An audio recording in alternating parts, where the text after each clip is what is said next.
এমন পড়া দিবা যাতে গলা ভাঙ্গে যায়, এতক্ষণ ধরে লিখবা যাতে আঙ্গুল ব্যথা করে, এতক্ষণ চেয়ারে বসে থাকবা যাতে কোমর ব্যথা করে।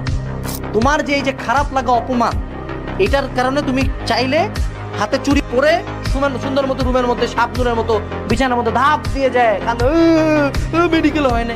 You can do this.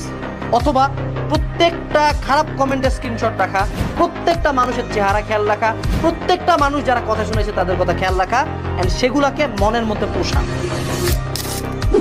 মনের মধ্যে রাগটা পুষো না, লেখো, ডায়েরি লেখো, 72 ঘন্টা ডায়েরি লেখো, স্ক্রিনশট তুলো। স্ক্রিনশট সবচেয়ে নেগেটিভ যে কমেন্টটা হয়েছে না তোমাকে নিয়ে, ওটা স্ক্রিনশট ওয়ালপেপারে দাও, দিয়ে মনের মধ্যে একটা চ্যাট উঠছে না, 72 ঘন্টা পরে এই চ্যাটটা যাবে পড়াশোনা এবং বইয়ের উপর।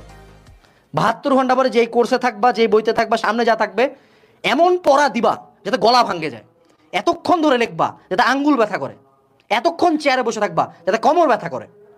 মেক শিওর রাগটা প্রপার জায়গায় যায়। রাগের কারণে, দুঃখের কারণে হার মানে না, এটা তো খুব